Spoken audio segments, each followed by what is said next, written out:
everyone, and welcome to Inspiring 50 South Africa Award Ceremony. I'm Laura Stebbing, co-CEO of accelerateHER. We're so thrilled to be able to host this important event as part of accelerateHER at Africa Tech Week, and I hope you've been able to tune into some of the amazing content today and yesterday. We're really excited to end this day with Inspiring 50.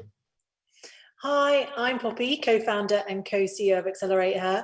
And as you probably know, Inspiring 50 was set up by the amazing Janneke Neeson and Joelle Fritters to increase diversity in tech by making women role models in tech more visible. We hear time and time again how critical this is, and it's clearly a universal issue. So tonight, we're so thrilled to be spotlighting 50 incredible role models across South Africa who together are challenging the industry's norms of what makes a leader. So I'm delighted to now hand over to Ellen. After a couple of technical hitches, she's here with us, who is the incredible head of Inspiring 50 South Africa, who's going to conduct a very special interview. Just before that, a quick reminder that after this, can the winners please join the Zoom meeting, which is in your calendar invite, after this interview. Okay, Ellen, over to you. Thank you so much, Poppy, and thank you to Laura as well. Welcome, everybody. It's a very, very exciting day for us in South Africa. There are 50 amazing women that are going to be announced. But before we get there to all of that good stuff, I'd like to introduce myself briefly.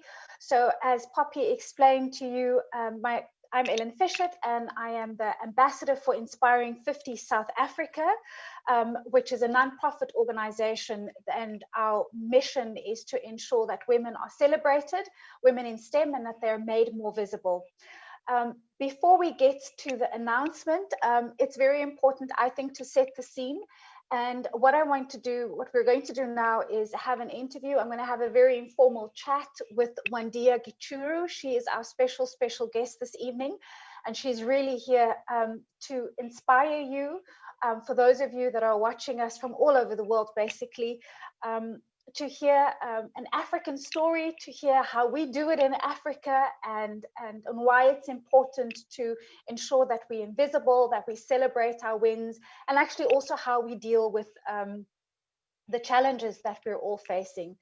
So let me get into that. I'm going to first tell you more about Wandia. I've been Googling her for the past few days, and I'm really excited to be talking to Wandia today. So Wandia Gichuru is the co-founder and CEO of Vivo Activewear. It's a retail clothing business that was started in 2011. So 9 years into operation, Vivo has blossomed into really the go-to store in Kenya. There are 14 stores of the Vivo Activewear brand in Kenya. It's known for its bright, it's very versatile and stylish, edgy, colorful design.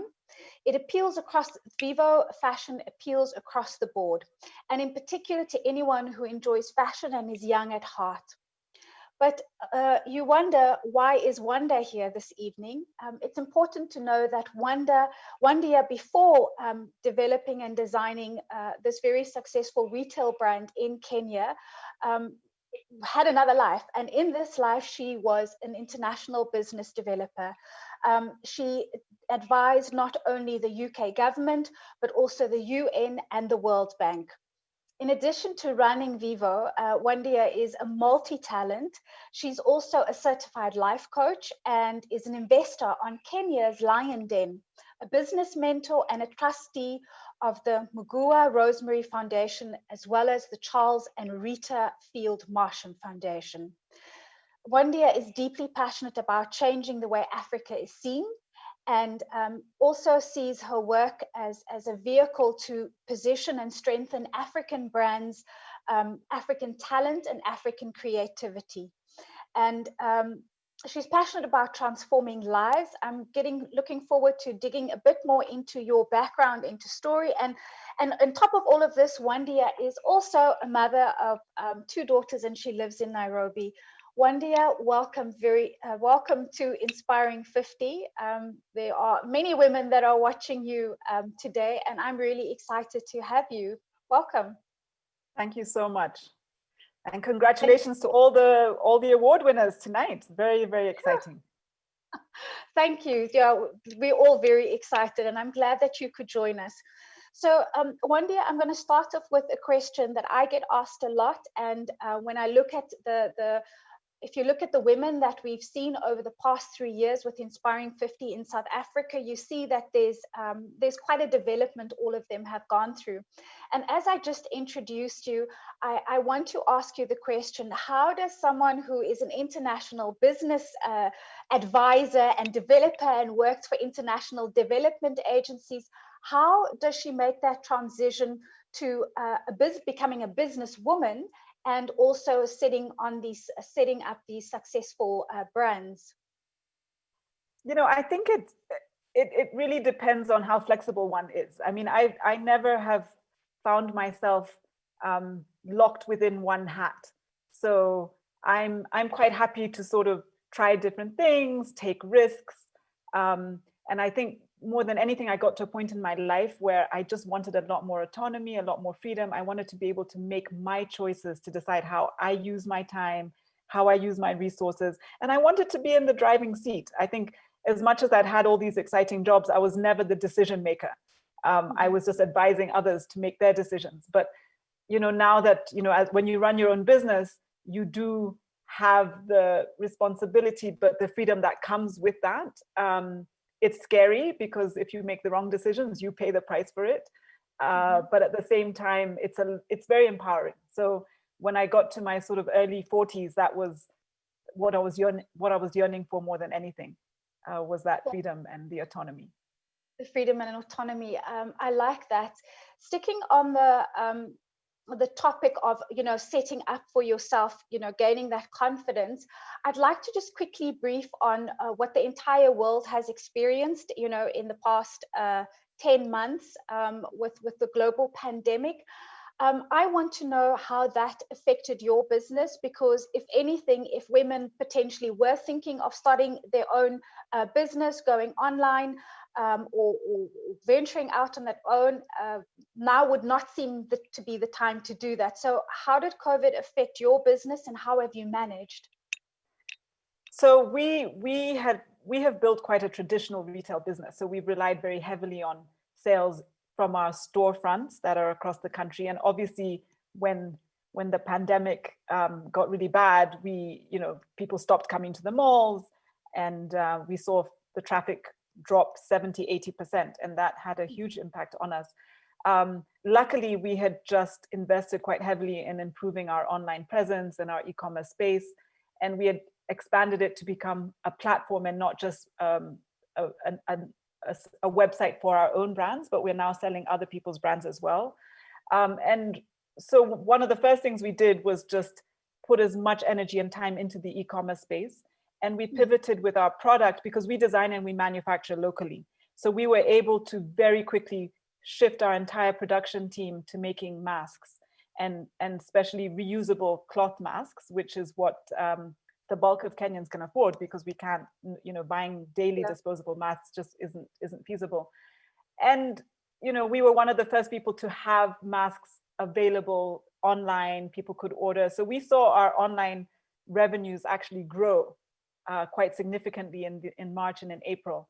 And then a lot more people started making it. So it became, we no longer were the only place you could go. But because we had gotten into that space quite quickly, we were able to then start offering corporate branded masks and things like that. So in the course of the last 8-9 months, I would say we've probably produced almost 1 million masks. Oh, wow. For various clients, and quite large orders and stuff like that. And in the meantime, we just started trying to change what we're offering. I think one of the things that we did that helped us was we looked at what is it we are good at? What is it we already have? What resources do we have in place? We have people, we have ideas, we have a physical space where we can manufacture, we have stores, we have clients, we have talent in these different areas. How can we utilize those in ways that speak to the current situation? So, people may no longer need to go into an office, but they might be looking for more comfortable clothing. So can we Yes. quickly change what we're making to offer that?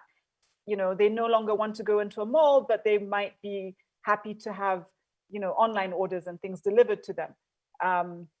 Can we be flexible about payment, you know, whether payment has to be made up front, or can they see it first, you know, and pay cash on delivery? So, you know, we've just tried to build, I think all of us have talent, all of us have resources, all of us have knowledge and expertise and networks and partnerships. I think more than anything, what I've realized is how important partnerships are, Yes. you know, during this year. And so, you know, you started off by saying perhaps this isn't the time to start a business. I would challenge that. I would say it's not a time to start any business, but if you can find, you know, if you can meet a need that has become even more apparent now that, you know, we're facing the crisis we are, you know, I have a lot of, I speak to a lot of business people and entrepreneurs, and a lot of them have had successes in areas that they hadn't really thought were possible. I'm friends with a DJ who only ever DJ'd at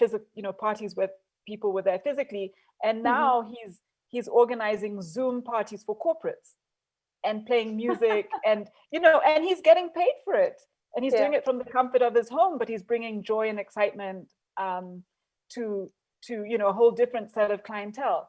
So I just think, yeah, more than anything, it's just about being creative and you know, constantly challenging yourself to look for things and ways that you can still, because people still need to feel good, they still need to have their needs met, they still want to connect, they still want to have fun, they still want to feel safe, they still want to, you know, to eat good food. I mean, so there are plenty of you know, ways in which you can think about that and think of ways to meet those needs.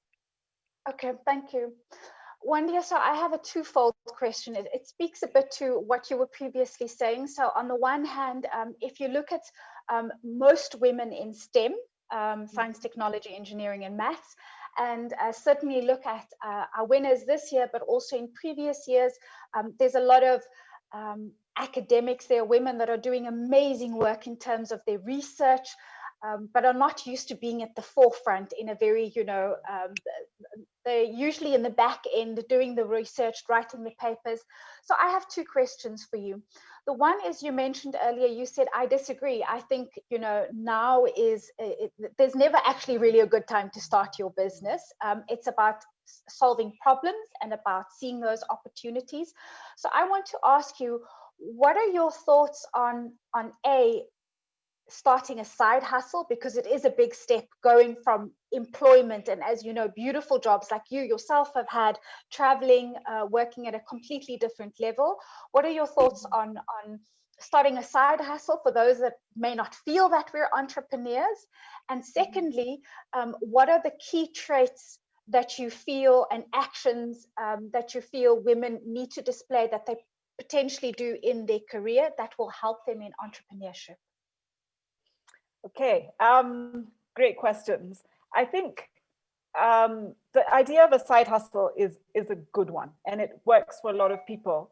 But it is like having two jobs at once. So, you know, it's not, if you're going to stay in employment and have a 9 to 5 and sometimes a 9 to 7 and try and run something on the side, it can't just be a hobby. You will have to give up evenings, give up weekends. And I think one of the ways that I've seen it succeed the most is when you have a partner who can be more full-time in the job. So, you know, you're not going to be able to do everything if it's not full-time, and people won't necessarily invest money in you if there isn't a full-time CEO. So if you could find a partner where you have very complementary skills, perhaps you're bringing more of the technical knowledge and they're the marketing end or the operational end or whatever. That's a way that I've seen it work well. And, you know, especially if you have a job that's well paying, that's quite secure, and you're not sure how quickly your business can afford you, then you can start this business with a partner with a very clear intention that, you know, we're hoping within the next 3 to 5 years or however long you've set for yourself, that the business will then be able to afford to pay you enough for you to be able to leave your job and work full time. So that would be my advice. I don't think it's something you should take lightly. You will have to invest time and energy, but it is possible, and I've seen it work quite well. In terms of what women need to do, and it's interesting because, you know, you do notice a lot of women, you know, when you look at businesses that have really succeeded over time, more of them tend to be run by men. And it's a question I have a lot. And it's one I think about a lot, it's one I discuss a lot with people, and I'm like, what is it? What holds us back? And I think, you know, and maybe this is going to sound a bit cliche, but it's really just the belief in ourselves. And I'm no longer an investor on Lions Den. I was for 2 seasons. Lions Den is the equivalent of Dragon's Den, I think is what you call it in South Africa. And I was always amazed at the amount of businesses that were clearly, you know, being driven by women, but they wouldn't come into the den unless they had a man standing next to them. And you know, but when you start asking the questions, you realize that it's the woman who has all the answers. But she was just a little afraid to step out onto the stage on her own as the, you know, face of the business. And I think that's where we give away a lot of our value. And, you know, what I've done since then, because I'm no longer on the show, is I will now coach people before they go on the show. And I love to coach women, especially, you know, to get them to the point where they will go and stand by themselves, you know, and just say, I'm the one, and I'm prepared to take the questions. I'm prepared to represent the strategy and to speak to our vision and to say what we're trying to do. But for some, you know, for a lot of women, that's a little scary. It is, and I don't think we should also be saying that it is that, you know, as you said, there will be challenges, and we all know that. You spoke about coaching, Wandia, and for a group like Inspiring 50 and accelerateHER, the biggest power is in the fact that we call ourselves a tribe, and that there is basically 24/7 support, very intentional support for each other, and we coach each other through these, how to navigate different challenges, whether you're employed or whether you're running your own tech business.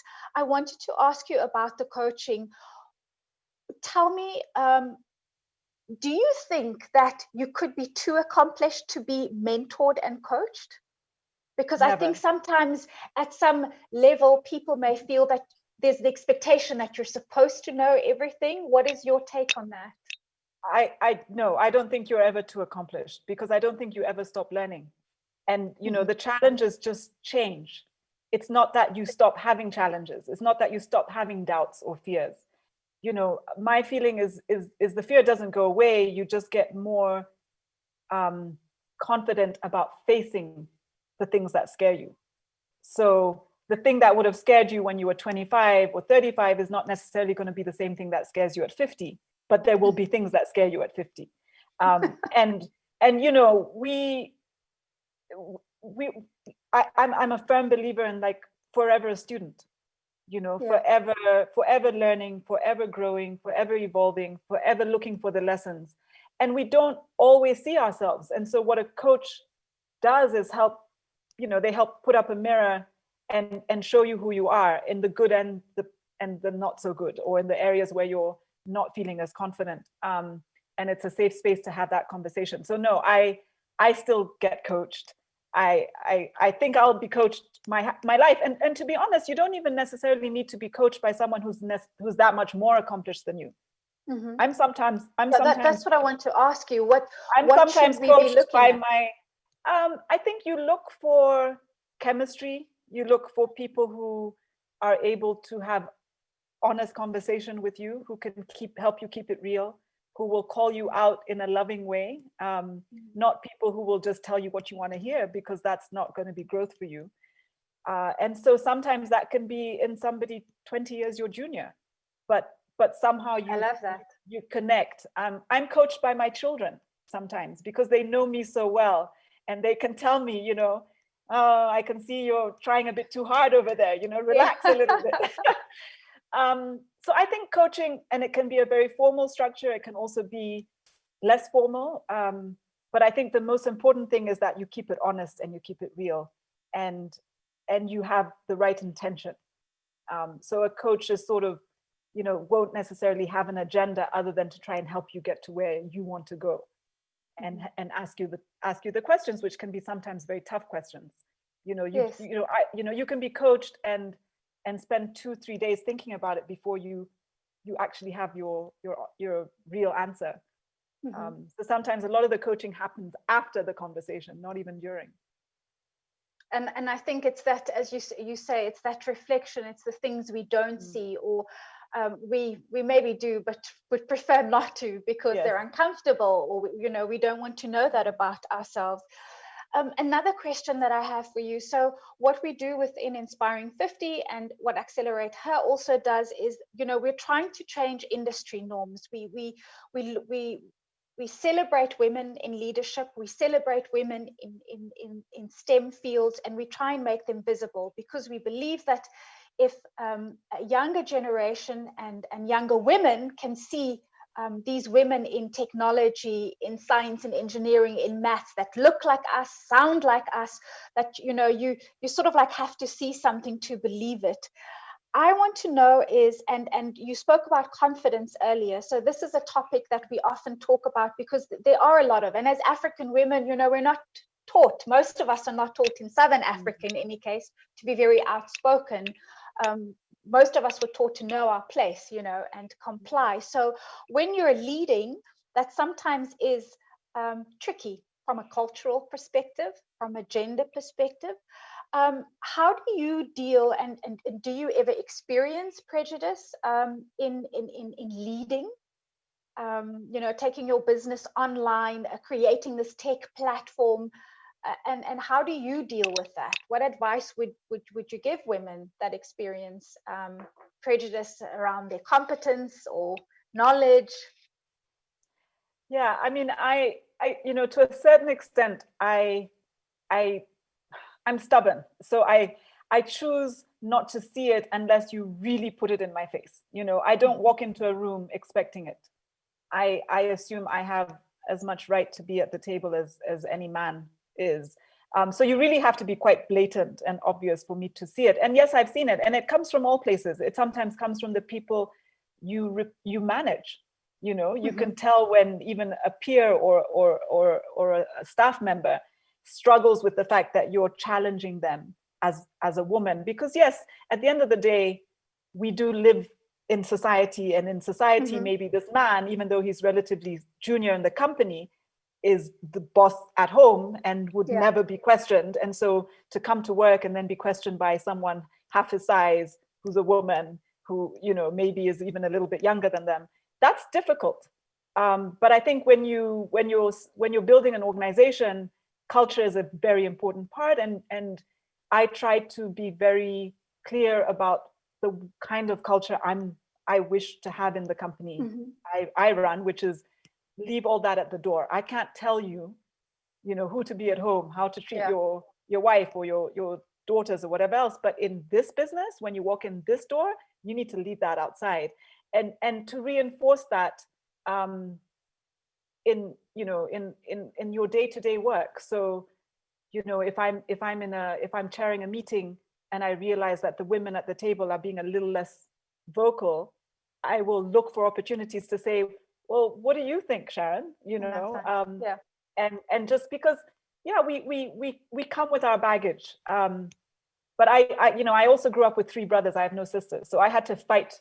I had to fight all the time just to, get us, be heard, be loud enough, or whatever else. So I realized that I may not carry as much of that as other people. But what I would say to women who worry about it is just push yourselves outside your comfort zone, because I think a lot of the things that we're afraid of are never as scary as we think they're going to be. I think they are. True. The fear before it happens is typically, in my experience at least, is worse than when you actually do it. It's that conversation you're dreading to have. If you have to fire somebody and you sit on it for weeks because you're so scared to have the conversation, and then you finally have it and you're like, oh my God, that wasn't half as bad as I thought it was. And it's going to be true in very many situations. The other thing I say to women who are going into rooms or tables, sitting at tables where they're predominantly men, is always say something.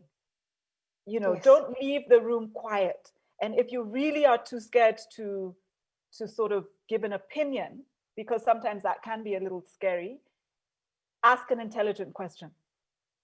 And if you know you're going to be nervous, then go in prepared. So for me, the situations where I know I'm going to be most anxious or most scared, I do double the preparation. Yeah, you make sure you know your work. Yeah, and you go in with have a couple of questions written down somewhere. So if nothing else, you can refer to those, but don't leave the room not having said anything. Yes, it needs to be known that you were there.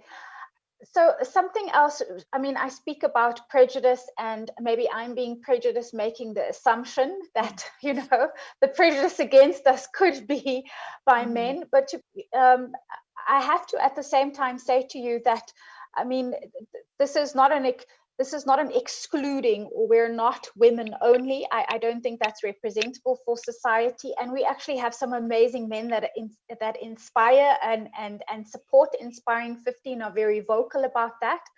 So I think the one question I want to ask you, and I just also want to make clear to the audience, we're not man bashing, yes, but when you work in this, when you work in STEM, you often find yourself to be one of a minority, one of the few women sitting at the table. Something that is a bit tricky to say, but we've got the fear. I'm going to ask you in any case, what would you advise women in helping younger women, sending the lift down? Because there could also be, and I've also witnessed this, where women are in such powerful positions that they can also be intimidating. So how do we deal? What would you say about that? Wow. Okay. So a couple of things, I think, especially to the women who are in those more powerful positions, is just to be conscious of how, what it was like when, 20 years ago, and when you started, and to take it as a responsibility. I think, we owe it to women around us, whether they're beside us or behind us or whatever else. I think it should be one of your key objectives. So mentoring is I think a very powerful tool. There is a shortage of mentors.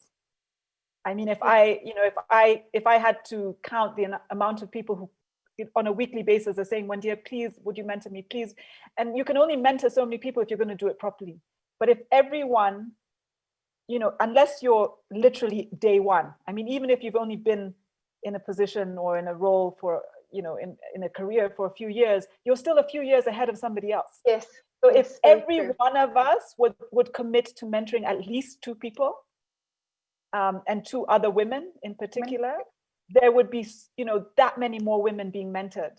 And I think that's one thing. And just realizing, and I think something that I've had to learn is as you become more senior, you have something that is, I've heard referred to as outsized impact, which means that everything you outsized impact, which means that everything you say and do is amplified. Yes. When you compliment, it is amplified. And when you criticize, it is amplified. And so, you may think that you're simply questioning, somebody by, what is the reason that was so late? But the tone in which you say it, the look on your face could shatter somebody. And so just to be sensitive to how you come across as someone senior. Now, it works in your favor when you're complimenting because it will really mean something to them. I had someone resign a couple of weeks ago. She'd been with me 3 years, and she interviewed when she was 24. She was too young for the job she interviewed for, but I saw something in her, and I said to her afterwards, I really like you. I don't think you can come into this role, but I want to find something for you. And she ended up joining. And she's been with us 3 years, and she got an amazing opportunity with a much bigger company, paying her a lot more money. And she said, when she was saying goodbye to me, she said, I'll never forget the day I came for the interview. And I was so nervous. I was this 24-year-old. I really knew I didn't have what it took, but I was so keen to impress you. And she said, you stood up at the end of the interview, you walked me out of the office, you walked me, you know, to the end of the building, and you told me, I see something in you. And she said, that meant so much to me that day. So I think just recognizing that we have the ability to both, you know, help but also hinder Yes. by our choices, by what we say and how we say it, and to err on the more supportive, the more complimentary when we can. I think it makes a huge difference. It grows. So I have one last question. I just want to say thank you very much. And I want to thank you. We're almost about to announce the winners, Wandia. I just would like to ask you for some, to stay with us. I know that as African women, we are very much dedicated to capturing value, to ensuring that there's socioeconomic growth. What are your parting words for these new winners that are coming on board that form part of a network? How can they ensure that on a day-to-day basis, they continue through their work to capture value and to grow our economy, our continent? Okay, again, great questions. I think it's some of what I've already said, and maybe if I can just capture a few of those points. You know, one is recognizing the power in partnerships and in supporting each other. A second one would be, don't be afraid of getting into the driving seat. So a lot of times, you know, we feel as though, yes, I mean, if there's a male partner, perhaps, you know, he takes on a bigger share of the business or takes on a more senior role, and not necessarily because he's better at the role. So I think, you know, just because we're a little afraid to step into something shouldn't mean we shouldn't try. You know, men will often, and I admire them for it, they'll jump into a space that they know relatively little about, but they'll have that confidence, and yet we'll hold back and be shy because we're apologetic for the 20-30% we don't know. So I think taking the risks is another key one. Value isn't, you know, going to be created where there isn't risk. So the more risk you're willing to take, the bigger the reward will be for you. And I'm not saying take careless risks, take, you know, thoughtful ones, but be prepared to do that. And maybe the last comment would be to act. I have a huge bias for action. I think it's important to think through things, but we can get paralyzed with too much thinking and worrying and trying to be, you know, analyzing and wanting it to be perfect. And I'm a huge believer in just diving in there, and especially as the world is changing so rapidly, you're going to have to change all the time anyway. So why not just go for it, try something, see how the market responds, take feedback. Don't be sensitive to feedback. Another space I find women are a lot more sensitive than men, which makes it more difficult for people to be honest with us. So I want to hear the feedback. I want to hear the criticism, because that's where I can grow. That's where I can learn. So it's don't uncomfortable, take it but it means growth. Wandia, I think we are a few seconds away from announcing the winners. We have been waiting for this moment. Thank you so much for making time to speak with us and to share your insights with us. I hope that you'll continue to walk this journey with us and celebrate the women here, and that we can also connect with you. So thank you very much for making time. Having me. Yes, and congratulations to all the winners. Thank you. Thank you so much, Wandia. Right. Go well. Thank you. Bye-bye. Bye. I'm handing over to, and now I just want to say to everyone before we go on, the video is being played. I would like to remind you that after you've stopped clapping, to please join us into the next session when we have our breakaway session and our celebration, and a bit more of an intimate setting with all of our inspiring 50 winners for this year. I'm absolutely thrilled, and in advance, I'd like to congratulate all of the amazing women.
congratulations, everybody. What a wonderful, wonderful show of incredible women. We're so excited to be supporting this, and just huge congratulations. Yes, thank you, and a great interview. And we will see you all in the next chapter in the Zoom meetings. If you can all log into your Zoom invitations, we'll go into the breakouts.